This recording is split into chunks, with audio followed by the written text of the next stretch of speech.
This story is not just a tale from long ago. It is a mirror held up to our own lives.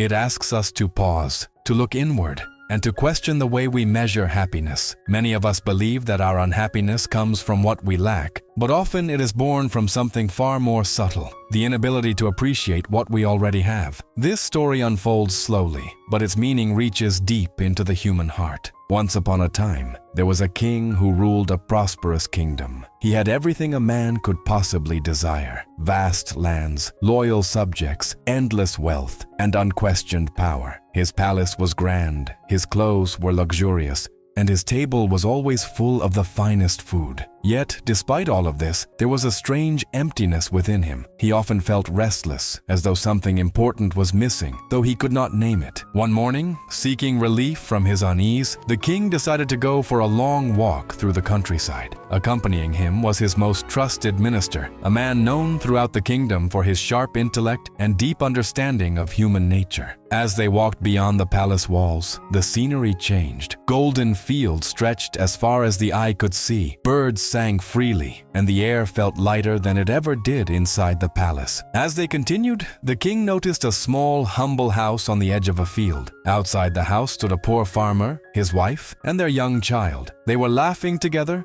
clapping their hands and dancing in a carefree manner. There were no riches around them, no fine clothes, no servants, no signs of luxury. Yet their faces glowed with joy, and their laughter rang through the air like music. The king stopped walking. He watched them for several moments, astonished. Finally, he turned to his minister and said, "Look at them. They have so little, yet they seem happier than I have ever felt in my palace. How is this possible?" The minister smiled gently, as though he had been expecting this question. "Your Majesty," he replied, "that is because they are not members of the 99 Club." The king frowned in confusion. "The 99 Club? What does that mean?" The minister bowed his head slightly and said, "If you permit me, I will show you rather than explain. All I need is 99 gold coins and some time." Intrigued, the king agreed without hesitation. He ordered that 99 gold coins be brought to the minister at once. The minister took the coins, thanked the king, and left without saying another word. That very night, under the cover of darkness, the minister quietly approached the farmer's house. He placed a small bag filled with the 99 gold coins just outside the door and slipped away unnoticed. The next morning, the farmer stepped outside to begin his daily work. His foot struck something solid. Looking down,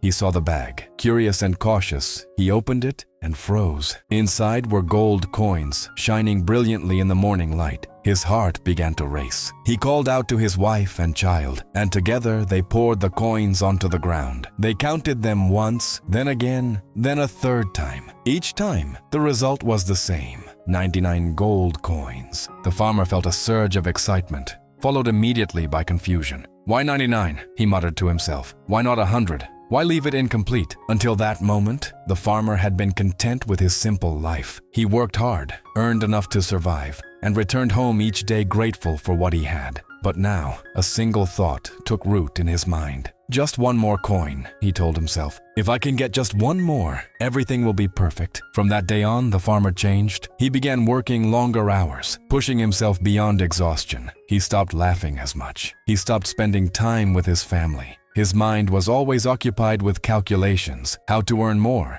how to save more, how to reach that perfect number of 100 coins. Days turned into weeks.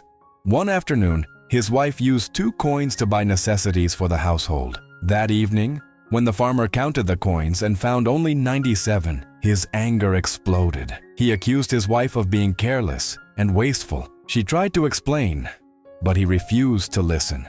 Soon after, their child unknowingly took a couple of coins to play with. This time, the farmer's fury was even greater. The child was frightened, the wife was hurt, and the warmth that once filled their home began to fade.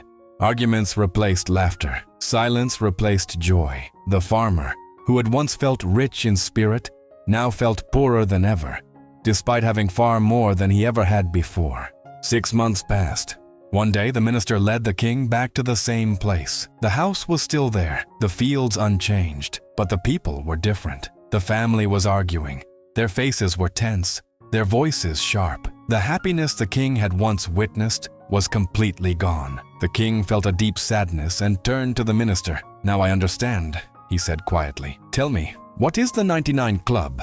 The minister answered calmly, "The 99 Club is made up of people who have plenty, but spend their lives chasing what they lack. They focus so much on the one missing piece that they forget to enjoy the many pieces they already possess." The king stood in silence, reflecting on what he had seen. He realized that the farmer had been happy when he had less, and miserable after receiving more, because his mindset had changed. This story teaches us a powerful truth. Happiness is not destroyed by scarcity, but by endless desire. When gratitude is replaced by comparison, peace disappears. When ambition turns into obsession, love and contentment fade away. We all have our own version of 99 gold coins. It might be money, success, recognition, or status. And like the farmer, we often believe that just one more achievement will finally make us happy. But the finish line keeps moving. True happiness comes not from completing a number, but from appreciating what already fills our lives. What we fail to enjoy today may never return tomorrow.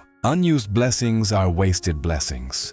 The moral of this story is simple, yet profound. Contentment is not found in having everything, but in realizing that what you already have is enough.